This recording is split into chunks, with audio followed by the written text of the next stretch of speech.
नमस्कार. गणित मित्र मार्फत मी वैभव शिंदे आपले सर्वांचे सहर्ष स्वागत करीत आहे. जवाहर नवोदय विद्यालय प्रवेश परीक्षेसाठी काल आपण त्यामध्ये 3 विषयांची मांडणी बघितली. त्यातील मानसिक क्षमता चाचणी यातील 10 विभाग आपण पाहिले. आता आपण 10 विभागांची सखोल माहिती जाणून घेऊया आणि 10 विभागातील प्रत्येक भागावरती कोणते कोणते प्रश्न विचारले जातात, कशा पद्धतीने विचारले जातात याची माहिती आजपासून आपण घेऊया.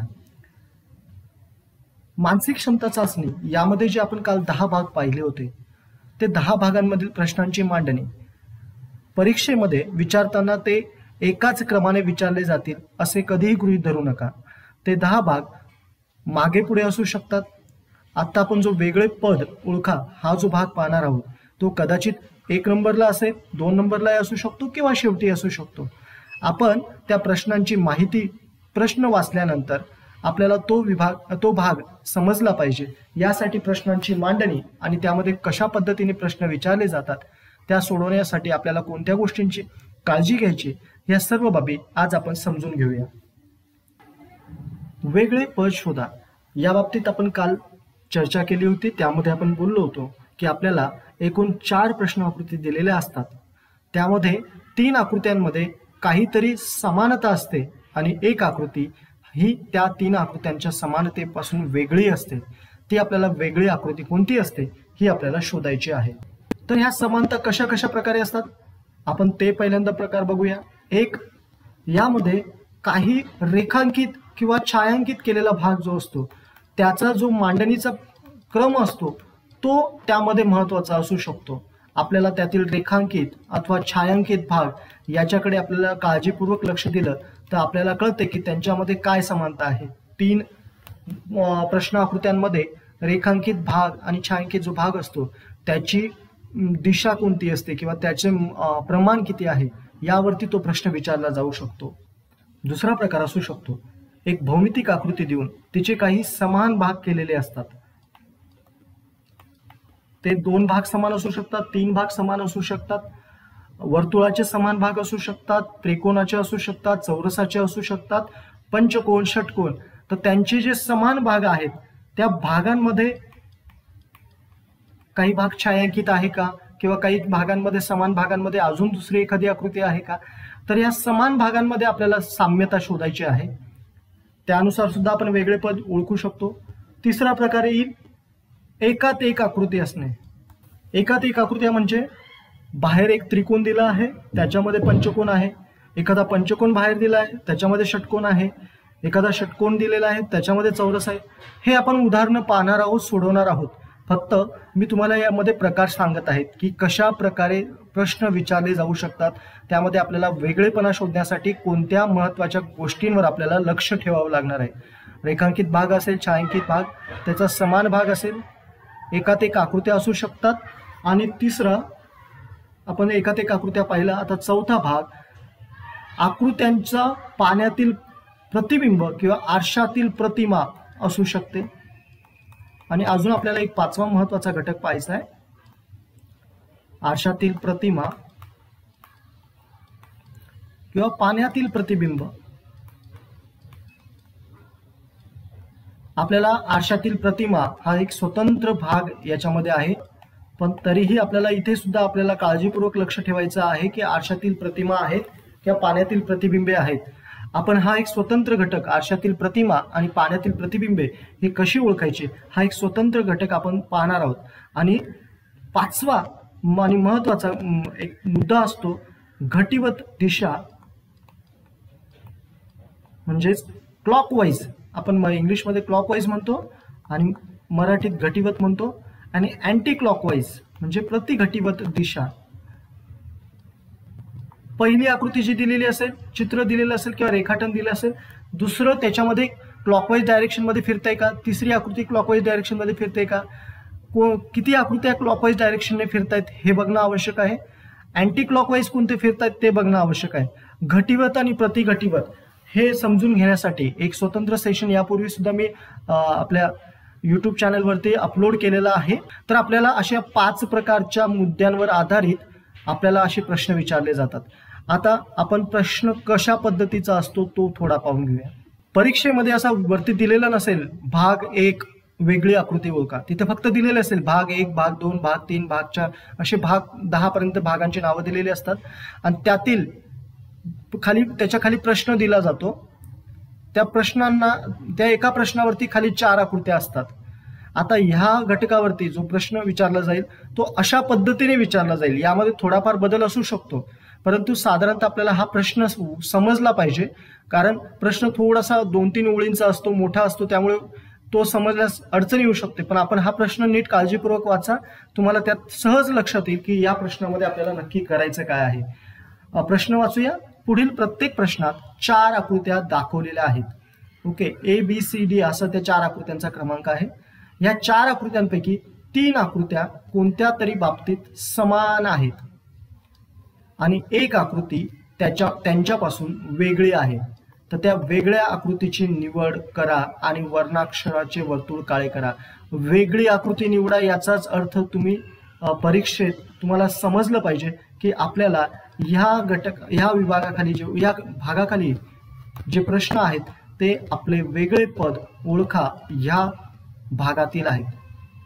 ह्या प्रश्नामधून तुम्हाला हे समजलं पाहिजे. अतिशय थोडक्यात आपल्याला कळायला पाहिजे की वेगळे पद ओळखण्यासाठी एवढी मोठी सूचना दिली जाते, पण ही सूचना एकदम विस्तृत, व्यवस्थित आणि स्पष्ट दिलेली आहे. त्यामुळे तुम्हाला हे एकदा वाचायला समजली तर तुम्ही सहज त्या प्रश्नांना सोडवू शकतात. आता बघूया प्रश्न सोडवतानाची स्ट्रॅटेजी. म्हणजे आपण काय काय पाहिलंय की प्रश्न कशा प्रकारे विचारले जातात, त्यांच्यावरती कोणत्या मुद्द्यांना अनुसरून विचारले जातात, प्रश्न कसा असतो हे पाहिलंय. आता प्रश्नाचे प्रत्यक्ष स्वरूप बघूया. मी मागच्या वर्षीचेच काही प्रश्न आपल्या सगळ्यांसाठी घेत आहे.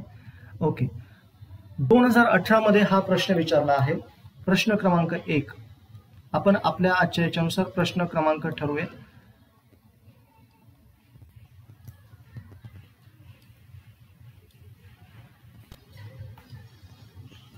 यामध्ये 4 आकृत्या दिलेल्या आहेत, A, B, C आणि D. यामध्ये आपल्याला वेगळी आकृती निवडायची आहे.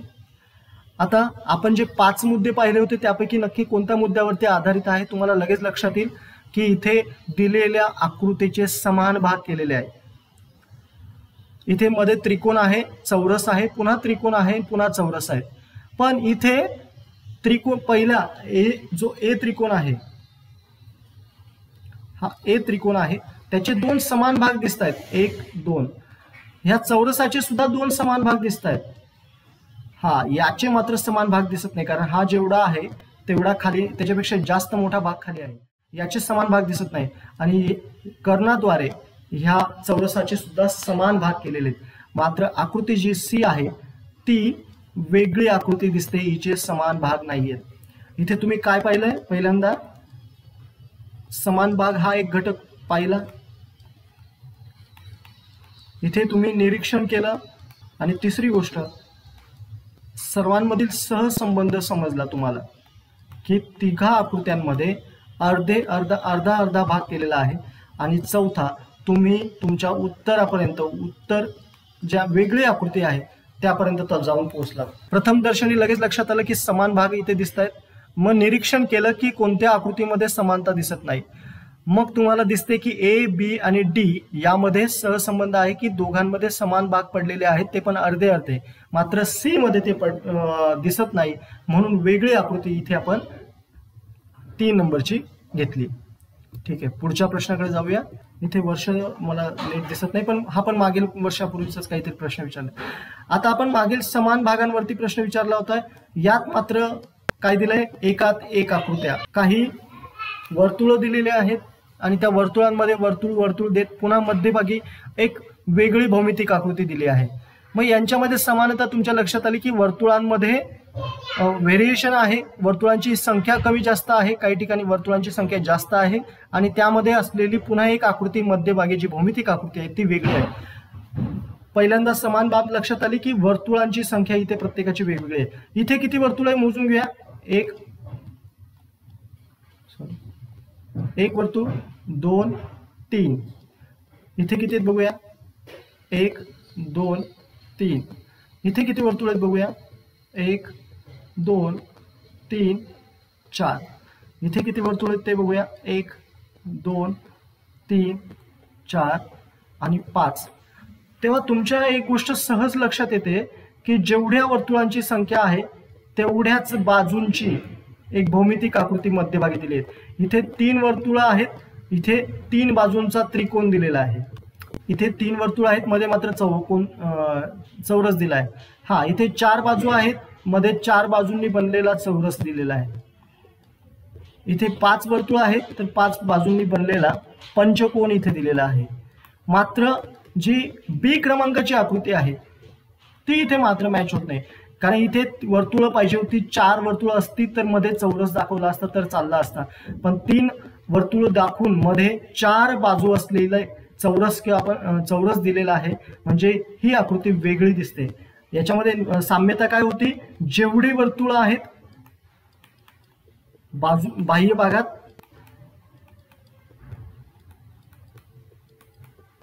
तेवढ्या बाजूंची आकृती आपल्याला पाहिजे होती.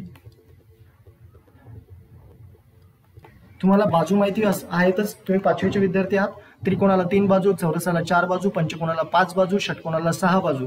या पद्धतीने इथे जेवढी वर्तुळांची संख्या आहे तेवढेच बाजूंची आकृती मध्यभागी हवी होती, परंतु बी मध्ये आपल्याला तसं दिसून येत नाही, म्हणून बी आकृती ही यामध्ये वेगळी आकृती दिसते आणि आपला पर्याय क्रमांक यायला पाहिजे होता बी.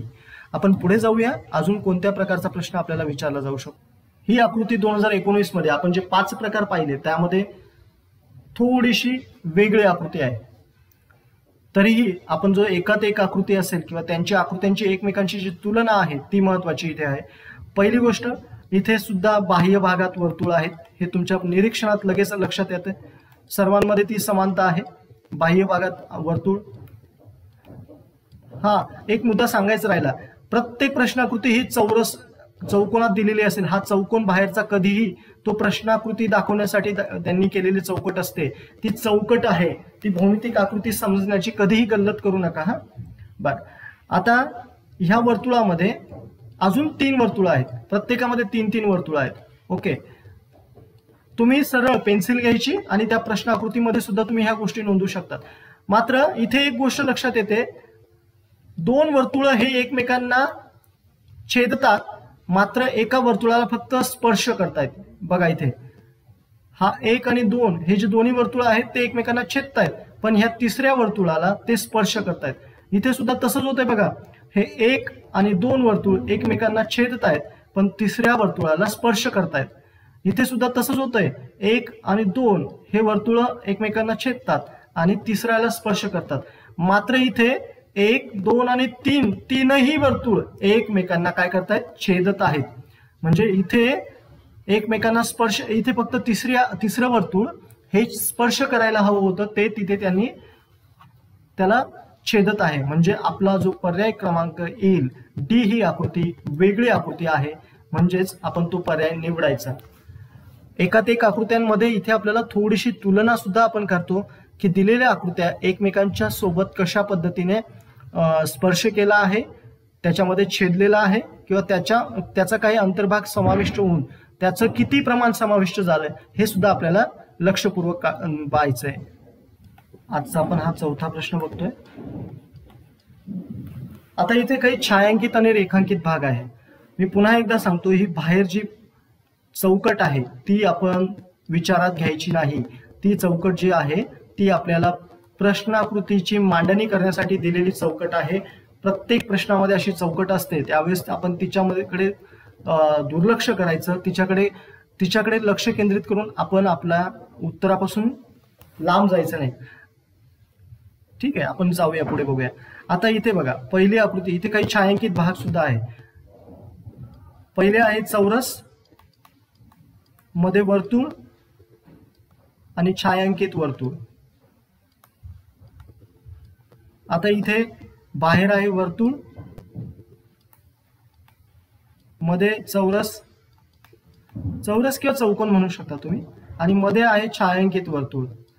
आता इथे बघा, सी मध्ये काय आहे, त्रिकोण,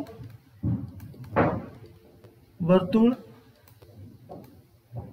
आणि पुन्हा त्रिकोण, छायांकित त्रिकोण. बघा मी लिहितोय ना, तुम्हाला लगेच लक्षात येईल की काय याच्यात कोणती आकृती वेगळी आहे. लगेच लक्षात येत आहे. बघा, त्रिकोण, चौरस आणि पुन्हा त्रिकोण, अशा 3 आकृत्यांची मांडणी एकामध्ये दिलेली आहे. पण तुमच्या एक गोष्ट लक्षात आली असेल की बाह्य भागात जो भाग आहे तोच भाग मध्य भागातील आकृती छायांकित आहे. बघा, तिन्ही आकृत्यांच्या बाबतीत समानता आहे. वर्तुळ जे बाह्य भागात होतं तेच मध्यभागी छायांकित आहे. इथे त्रिकोण जो बाह्य भागात आहे तोच मध्ये छायांकित आहे आणि पुन्हा इथे जो त्रिकोण आहे तोच मध्यभागी छायांकित आहे. पण इथे मात्र बाह्य भागात चौरस होता आणि अंतर्भागात वर्तुळ आहे, म्हणून ही आकृती वेगळी आकृती आहे, म्हणून हा पर्याय तुम्ही निवडायचा.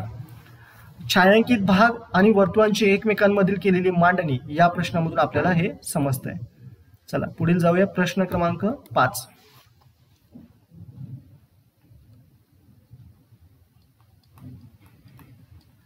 अतिशय सोपा प्रश्न होता. अतिशय सोपा प्रश्न म्हणजे एका क्षणार्धात आपल्या लक्षात येतं की काय झालेलं आहे.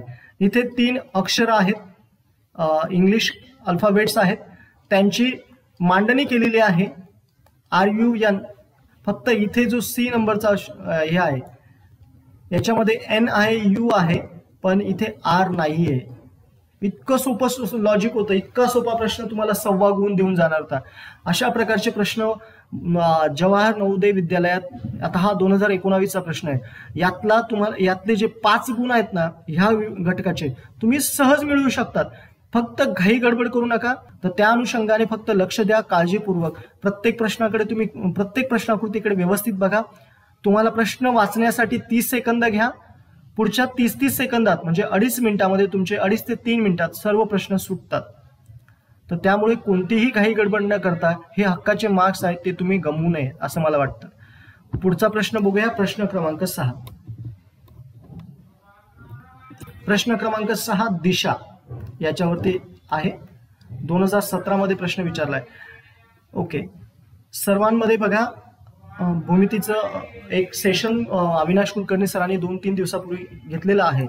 त्याच्यामध्ये बिंदू, रेषा, रेषाखंड हा त्यांनी खूप उत्तमरित्या भाग समजून दिलेला आहे. तर तुम्हाला इथे एक दिसत आहे की एक रेषा आहे जिच्यामध्ये एक पुन्हा बाण दाखवलेला आहे आणि शेवटी एक चौरस आहे. हा, इथे मात्र रेषेचं जे पुढचं टोक आहे त्याच्या जागी चौरस आलेला आहे. मात्र इथे पुन्हा त्याच पद्धतीने, ज्या पद्धतीने ही आकृती आहे त्याच पद्धतीने, फक्त तिची दिशा बदलली आहे. इथे सुद्धा म्हणजे सुरुवातीला बाण, मध्यभागी बाण आणि शेवटी एक चौरस. त्याच पद्धतीने हिची सुद्धा मांडणी आहे. एका दिशेने ते दोन्ही बाण आणि शेवटी चौरस. मात्र इथे या आकृतीमध्ये सुरुवातीला चौरस दिलाय आणि बाण जे आहेत ते शेवटी दिले. म्हणजे तुमच्या लक्षात आलं की इथे सुद्धा बाणांच्या दिशेवर, बाणांवरती, रेषेच्या बाणांवरती जे भौमितिक आकृती आहे किंवा रेखाटन केलेलं आहे त्याच्यानुसार आपल्याला सहज लक्षात येते की आकृती B ही वेगळी आहे. विद्यार्थ्यांनो, तुम्हाला हा घटक आता खूप सोपा वाटला असेल, कारण तुम्ही यापूर्वी कदाचित त्याचा सराव केला असेल किंवा आता मी समजवताना तुम्हाला हे समजलं असेल. अशा अपेक्षेने मी समजतो की हा घटक तुम्हाला समजला, सहज सोपा जाईल. यातले 5 गुण आपण हक्काचे आहेत. नवोदय विद्यालयामध्ये आपल्याला प्रवेश मिळवण्यासाठी एक गुण महत्वाचा आहे, तर हे आपल्याला गमवायचे नाहीत. आता मी तुम्हाला एक सरावासाठी 5-6 उदाहरणं देत आहे. ते 5-6 उदाहरणं सर्वच्या सर्व तुम्ही सोडवायची आहेत आणि मला वैयक्तिक शेअर करा अथवा ग्रुपवरती शेअर करा. ओके, प्रश्न बघूया कोणते आहेत ते. आजचा होमवर्क म्हणून तुम्हाला हे 4 प्रश्न देतोय.